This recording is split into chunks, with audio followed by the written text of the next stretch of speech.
श्रवण कुमार बहुत ही सरल स्वभाव का व्यक्ति था।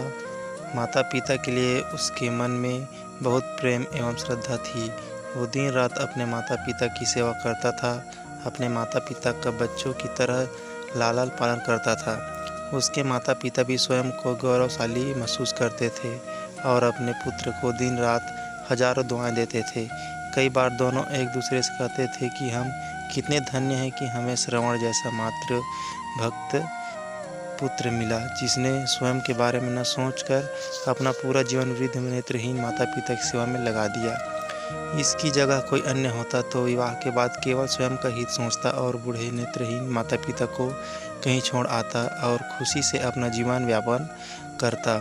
जब ये बात श्रवण ने सुनी तो उसने माता पिता से कहा कि मैं कुछ भी भिन्न नहीं कर रहा हूँ, यह मेरा कर्तव्य है। जब मैं छोटा था तब आपने मुझे इससे भी ज़्यादा अच्छा जीवन दिया और अब मुझे यह सौभाग्य प्राप्त हुआ कि मैं आपकी सेवा करूं। आप दोनों जो भी इच्छा रखते हो मुझसे कहें, मैं उन्हें अवश्य पूरा करूंगा।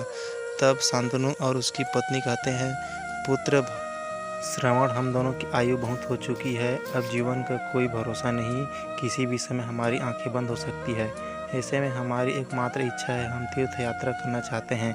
क्या तुम हमारी यह इच्छा पूरी कर सकते हो? श्रवण कुमार अपने माता पिता के चरणों को पकड़कर अत्यंत प्रसन्नता के साथ कहता है, हाँ पिताश्री, यह तो मेरे लिए परम सौभाग्य की बात होगी कि मैं आप दोनों की इच्छा पूरी करूं।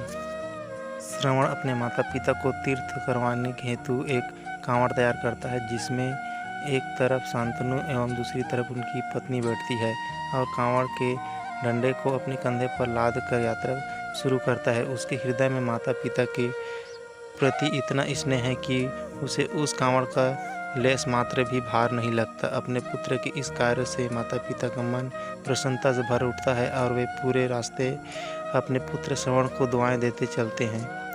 तीर्थ करते समय जब वे तीनों अयोध्या नगरी पहुँचे तब माता पिता श्रवण से कहते हैं कि उन्हें प्यास लगी है।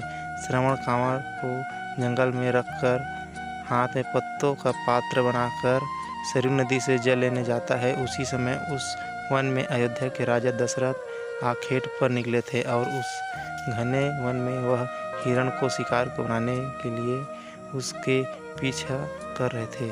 तभी उन्हें घने जंगल में झाड़ियों के पास सरयू नदी से पानी की हलचल की आवाज़ आती है। उस हलचल को हिरण पानी पीने की आवाज़ समझकर महाराज दशरथ शिकार के उद्देश्य से तीर चला देते हैं और उस तीर से श्रवण कुमार के हृदय को आघात पहुंचता है, जिससे उसके मुंह से पीड़ा भरी आवाज़ निकलती है, जिससे सुन दशरथ स्तब्ध रह जाते हैं और उन्हें अनहोनी का एहसास होता है और वे भागकर सरयू नदी के तट पर पहुंचते हैं, जहां वे अपने तीर को श्रवण के हृदय में लगा देख भयभीत हो जाते हैं और उन्हें अपनी भूल का एहसास होता है। दशरथ श्रवण कुमार के समीप जाकर उससे क्षमा मांगता है। तब अंतिम सांस लेता श्रवण कुमार महाराज दशरथ को अपने वृद्ध नेत्रहीन माता पिता के बारे में बताता है और कहता है कि वे प्यासे हैं, उन्हें जाकर पानी पिला दो और उसके बाद उन्हें मेरे बारे में कहना। और इतना कहकर श्रवण कुमार मृत्यु को प्राप्त हो जाता है। भारी हृदय के साथ महाराज दशरथ श्रवण के माता पिता के पास पहुंचते हैं और उन्हें पानी पिलाते हैं। माता पिता आश्चर्य से पूछते हैं, उनका पुत्र कहाँ है? वे भले ही नेत्रहीन हो पर वे दोनों अपने पुत्र को आहट से ही समझ लेते थे। माता पिता के प्रश्नों को सुन महाराज दशरथ उनके चरणों में गिर जाते हैं और बीती घटना को विस्तार से कहते हैं। पुत्र की मृत्यु की खबर सुनकर माता पिता रोने लगते हैं और दशरथ से उन्हें अपने पुत्र के पास ले जाने को कहते हैं। महाराज दशरथ कांवड़ उठाकर दोनों माता पिता को श्रवण के शरीर के पास ले जाते हैं। माता पिता बहुत जोर जोर से विलाप करने लगते हैं। उनके विलाप को देख महाराज दशरथ को अत्यंत ग्लानि का अनुभव होता है और वे अपनी करनी की क्षमा याचना करते हैं। लेकिन दुखी पिता शांतनु महाराज दशरथ को श्राप देते हैं कि जिस तरह मैं शांतनु पुत्र वियोग में मरूंगा, उसी प्रकार तुम भी पुत्र वियोग में मरोगे। इतना कहकर दोनों माता पिता अपने शरीर को त्याग मृत्यु को प्राप्त हो जाते हैं।